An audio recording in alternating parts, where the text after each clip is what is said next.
अब यहाँ पे हम समझते हैं कि ये जियोमैग्नेटिज्म क्या होता है। ठीक है, तो जियोमैग्नेटिज्म मतलब मैग्नेटिज्म ऑफ अर्थ, मतलब अर्थ का मैग्नेटिज्म, है ना। अब अर्थ के मैग्नेटिज्म को या मैग्नेटिक प्रॉपर्टी को समझने के लिए यहाँ पे तीन टर्मिनोलॉजी को यूज किया गया है। पहला होता है आपका जियोग्राफिकल पोल, दूसरा है आपका मैग्नेटिक पोल, और तीसरा है आपका जियोमैग्नेटिक पोल। ठीक है। तो ये जो जियोग्राफिक पोल है इसको हम क्या कहते हैं, इसको हम ट्रू पोल भी कहते हैं। ठीक है, अब पहले हम समझते हैं कि ये जियोग्राफिक पोल क्या होता है। मतलब अर्थ के मैग्नेटिज्म को अगर समझना है तो इसको समझना ही होगा आपको। तो ये जियोग्राफिक पोल क्या होता है, जैसे मान के चलिए, जिसको हम ट्रू पोल भी कहते हैं, याद रखिएगा ट्रू पोल। ये जैसे अर्थ है, ठीक है, तो अर्थ का जितना भी जो लॉन्गिट्यूड है, जहां जहां पे ये लोग मिल रहे हैं, मतलब जितने भी लॉन्गिट्यूड है जिस पॉइंट पे मिल रहे हैं, तो जैसे ऊपर में जिस पॉइंट पे मिल रहे हैं उसको हम कहेंगे जियोग्राफिक नॉर्थ पोल। वैसे जितने भी लॉन्गिट्यूड है जिस नीचे वाले पॉइंट पे मिल रहे हैं उसको हम कहेंगे जियोग्राफिक साउथ पोल। साथ ही साथ उसको हम ट्रू नॉर्थ पोल भी बोल सकते हैं या ट्रू, और इधर को हम कहेंगे ट्रू साउथ पोल भी। ठीक है, ये हो गया आपका जियोग्राफिक पोल। फिर आता है आपका मैग्नेटिक पोल। मैग्नेटिक पोल क्या होता है, एक डीप मीटर करके एक होता है, एक इंस्ट्रूमेंट। ठीक है, उसमें एक ऐसा कंपास सा रहेगा। ठीक है, मतलब ऐसा लाइन सा रहेगा, जो कि क्या होता है, ये ऊपर नीचे होता है। ठीक है ना। और जैसे मान के चलिए कि, एक मिनट रुक जाइए, इसको मैं ठीक से बना देता हूँ, ऐसा करके ऐसे कुछ बनता है ना। और यहाँ से ये ऐसा पॉइंट रहेगा, ये ऐसा पकड़ने का समझ लीजिए। ठीक है, तो ये हो गया। अब जैसे जैसे, अब ये क्या होता है, ये जो डीप मीटर है इसको आप जैसे पोल के पास लेके जाएंगे, अर्थ के इस पोल के पास अगर आप लेके जाते हैं, तो ये क्या होगा, एकदम वर्टिकल हो जाएगा, मतलब एकदम ऐसा हो जाएगा, है ना। जैसे मान के चलिए आप नॉर्थ पोल में गए तो ये ऐसा हो गया, और जैसे ही साउथ पोल में गए, साउथ पोल में भी वर्टिकल हो गया, लेकिन रिवर्स डायरेक्शन में। ठीक है, तो जहां पे भी ये इतना वर्टिकल होगा, जैसे नॉर्थ पोल में ये वर्टिकल जहां पे होगा, वैसे साउथ पोल में फिर जहां पे वर्टिकल होगा, तो उस पॉइंट को हम कहेंगे मैग्नेटिक पोल। ठीक है, तो अगर नॉर्थ में ये जहां पे एकदम वर्टिकल होगा उसको हम कहेंगे मैग्नेटिक नॉर्थ पोल, और साउथ पोल में जहां पे होगा उसको हम कहेंगे मैग्नेटिक साउथ पोल। ठीक है, ये हो गया आपका मैग्नेटिक पोल्स। अब आता है आपका, अच्छा इससे पहले कुछ चीज और मैं आपको बता देता हूं, कि जो बार मैग्नेट होता है ना, नॉर्मल जो मैग्नेट है, तो जैसे ये नॉर्थ पोल हो गया और ये साउथ पोल हो गया। ठीक है, तो जैसे ये मैग्नेटिक फील्ड है ऐसा बाहर निकल रहा है ना, तो बार मैग्नेट में क्या होता है कि नॉर्थ पोल में डाइवर्जेंस होता है, और साउथ पोल में जो है मैग्नेटिक फील्ड कन्वर्जेंस होता है ना। ये हो गया। लेकिन अर्थ जो होता है, अर्थ अर्थ के अंदर में जो ये नॉर्थ पोल और जो साउथ पोल है, ठीक है, तो अर्थ का जो मैग्नेटिक फील्ड है वो कैसा होता है, वो उल्टा होता है। ठीक है, वो क्या होता है कि नॉर्थ में कन्वर्जेंस होता है और साउथ में डाइवर्जेंस होता है, इसको याद रखिएगा। ठीक है, यहाँ पे आपका कन्वर्जेंस होगा, यहाँ पे आपका डाइवर्जेंस होगा, और यहाँ पे क्या होगा बार मैग्नेट में, जस्ट इसका उल्टा होता है, इसको याद रखिएगा। ठीक है, फिर एक चीज और, ये जैसे अर्थ है, अर्थ में मान के चलिए कि ये आपका, मान के चलिए ये ज्योग्राफिक नॉर्थ पोल है और ये आपका ज्योग्राफिक साउथ पोल है। ठीक है, तो जरूरी नहीं कि जो मैग्नेटिक नॉर्थ पोल हो वो ये हो। ठीक है, मैग्नेटिक नॉर्थ पोल शायद उसके कुछ और अलग डायरेक्शन में हो, कुछ और दूर में, वैसे ही मैग्नेटिक साउथ पोल है वो कुछ और डायरेक्शन में हो। ठीक है, तो ये हो गया आपका मैग्नेटिक नॉर्थ पोल और मैग्नेटिक साउथ पोल। ठीक है, जरूरी नहीं, मतलब ये दोनों एक ही पॉइंट पे नहीं रहेंगे, ये दोनों अलग अलग पॉइंट में रहेंगे। ठीक है, अब जैसे मैं इन दोनों को जोड़ता हूं, ठीक है, और ये जैसे ये मैग्नेटिक पोल है, इनको अगर मैं जोड़ूं इस तरीके से, ठीक है, एक्सिस अगर निकालूं, तो ये जो एंगल बनेगा इसको हम कहेंगे एंगल ऑफ डिक्लिनेशन, ठीक है, एंगल ऑफ डिक्लिनेशन, डिक्लाइनेशन, ठीक है। इसको याद रखिएगा कि एंगल ऑफ डिक्लिनेशन क्या होता है। तो ये आपका मैग्नेटिक नॉर्थ पोल और जियोग्राफिक साउथ, जियोग्राफिक पोल्स जो है, मैग्नेटिक पोल और जियोग्राफिक पोल का जो एक्सिस है उनके बीच में जो एंगल बनता है वो है आपका एंगल ऑफ डिक्लिनेशन, ठीक है। अब हम जानते हैं कि ये जियोमैग्नेटिक पोल क्या होता है, ठीक। तो जियोमैग्नेटिक पोल क्या होता है, जैसे मान के चलिए अर्थ है, अर्थ के अंदर में अगर आप ऐसा बार मैग्नेट रख देते हैं, नॉर्थ पोल और साउथ पोल, और इसका एक एक्सिस अगर परपेंडिकुलर खींच देते हैं, तो जहां पे ये अर्थ के सरफेस में टच होगा वो कहलाएगा आपका जियोमैग्नेटिक पोल नॉर्थ पोल, और ये कहलाएगा जियोमैग्नेटिक साउथ पोल, ठीक है। और याद रखिएगा कि ये तीनों जो पॉइंट हैं एक जगह पे नहीं होते हैं, है ना, मतलब एक ही पॉइंट नहीं कहलाएगा।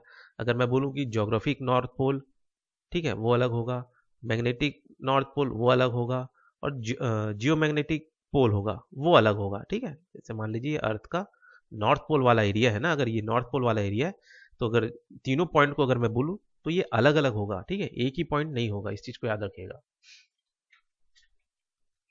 अब हम जानते हैं कि ये जो जियोमैग्नेटिज्म है इसका बेनिफिट क्या होता है, ठीक है। ये जो अर्थ के ऊपर में जो ये मैग्नेटिज्म है इसका क्या बेनिफिट होता है। तो उसका बेनिफिट पहला तो ये होता है कि जो सन से हार्मफुल रेडिएशन आता है उसको ये रोकता है, कॉस्मिक रेस को रोकता है, ठीक है।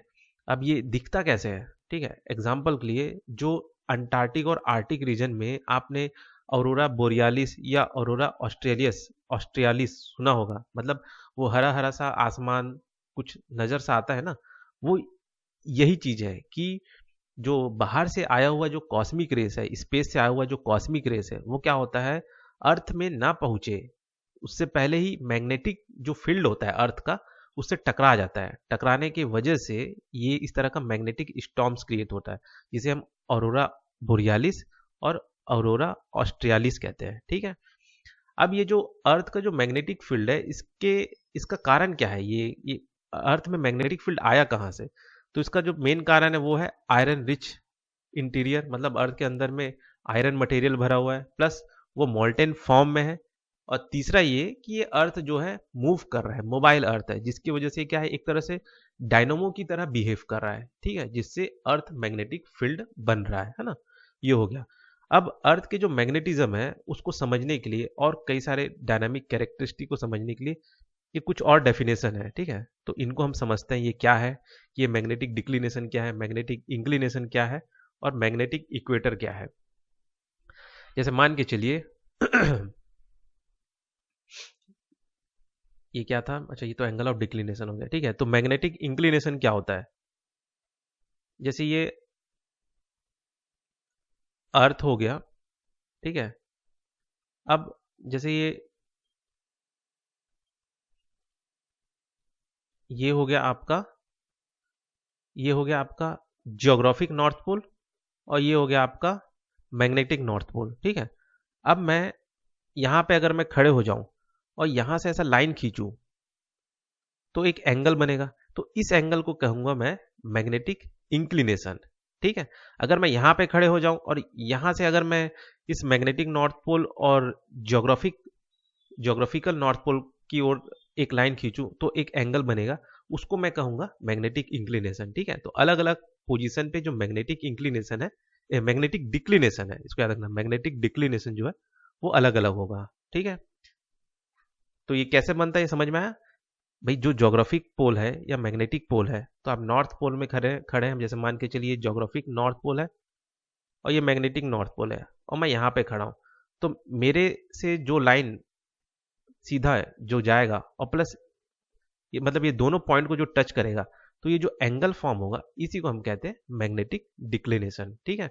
अगर मान के चलिए मैं यहाँ पे खड़ा हो जाता हूँ तो यहाँ से एक लाइन इधर जाएगा, एक लाइन इधर जाएगा, तो कितना डिग्री बनेगा मैग्नेटिक डिक्लिनेशन, 180 डिग्री, ठीक है। ये चीज हो गया। फिर आता है आपका मैग्नेटिक इंक्लिनेशन।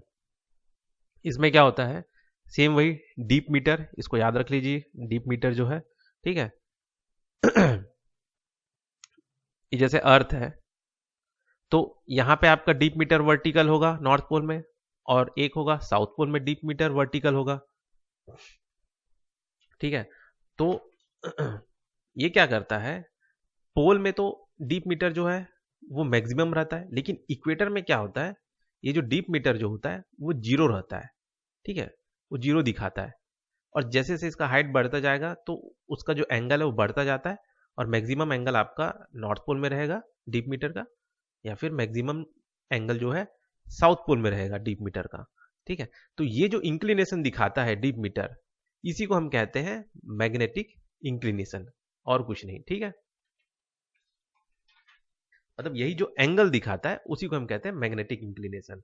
मतलब ये जो डीप मीटर जो भी एंगल दिखाएगा ना, ये जैसे ये एंगल दिखा रहा है, तो वही चीज आपका है, क्या बोलते हैं, मैग्नेटिक इंक्लिनेशन। मतलब यहाँ पे आपका कितना एंगल दिखा रहा है, 0 डिग्री, तो यहाँ पे मैग्नेटिक इंक्लिनेशन कितना है, 0। ठीक है, इस तरीके से।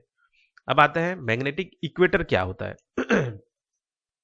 मैग्नेटिक इक्वेटर में क्या होता है कि भाई जिस जिस जगह में, ठीक है, अब जैसे यहाँ पे 0 दिखा है, ठीक है, किससे 0 दिखा है, इस डीप मीटर से। ठीक है, फिर यहाँ पे 0 दिखा है, फिर यहाँ पे 0 दिखा है, फिर यहाँ पे 0 दिखा है।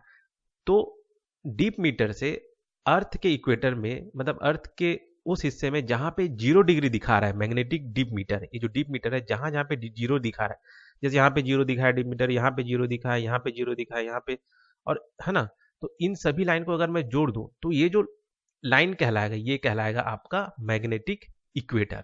ठीक है, ये हो गया आपका मैग्नेटिक इक्वेटर। ठीक, अब जानते हैं ये पोलर वॉन्डरिंग क्या होता है। पोलर वॉन्डरिंग मतलब रिवर्सल ऑफ पोलैरिटी। मतलब जो अर्थ है ना, वो क्या होता है, जैसे कभी नॉर्थ था, नॉर्थ जो है नॉर्थ पोल है, और साउथ साउथ पोल है, तो ये कभी कभार ये पोलैरिटी जो है रिवर्स हो जाता है, नॉर्थ जो है वो साउथ हो जाता है, और साउथ जो है वो कभी कभार नॉर्थ हो जाता है, तो इसको हम कहते हैं पोलर वॉन्डरिंग। ठीक है, तो ये जो पैलियोमैग्नेटिज्म है ये क्या चीज़ है, पैलियोमैग्नेटिज्म मतलब जैसे अर्थ जो ओशियन है उसके अंदर से जब लावा बाहर आता है, मिड ओशियन रिज है जो, है ना, जहाँ से लावा बाहर आ रहा है, तो लावा क्या होता है, यहाँ पे आके इकट्ठा हो गया। ठीक है, अब जैसे ही यहाँ पे आके इकट्ठा होता है तो धीरे धीरे ठंडा होता है। तो जैसे जैसे धीरे धीरे ठंडा होता है ना, तो क्या करता है कि उस टाइम पे, मतलब उस समय पे अर्थ का क्या पोलैरिटी है, जैसे मान के चलिए कि अर्थ का उस टाइम में नॉर्थ पोल जो है वो नॉर्थ है, और साउथ पोल जो साउथ पोल है, तो ये जो आपका जो लावा बाहर निकला है वो इसी पोलैरिटी को एब्जॉर्व कर लेगा, ये नॉर्थ हो जाएगा, ये साउथ हो जाएगा। अब कुछ समय बाद यहाँ पे फिर लावा निकला, ठीक है, और यहाँ पे नया लावा आ गया, और ये पुराना लावा जो था वो इधर खसक गया। ठीक है, तो ये जो पुराना लावा था पहले क्या था, नॉर्थ पोल और साउथ पोल ऐसा था। ठीक है, अब ये जो नया लावा जो बाहर आया है, ये उस टाइम पे बाहर आया जब ये जो नॉर्थ पोल था वो साउथ हो चुका था, और जो साउथ पोल था वो नॉर्थ हो चुका था। तो अब ये क्या करेगा, ये इस तरह का पोलैरिटी को एब्जॉर्व कर लेगा, ये साउथ हो जाएगा, ये नॉर्थ हो जाएगा, ये साउथ हो जाएगा, तो ये नॉर्थ हो जाएगा। तो ये जो रिवर्स जो वो आ रहा है ना, क्या बोलते हैं, मैग्नेटिक स्ट्रिप्स जो बन रहे हैं कि एक नॉर्थ है, मतलब एक एक मैग्नेटिक, मतलब ये जो मैग्नेट है इसका पोलैरिटी अलग है, फिर उसका ये अलग है, तो इसी को हम कहते हैं पैलियोमैग्नेटिज्म। ठीक है, तो ये हो गया आपका पैलियोमैग्नेटिज्म।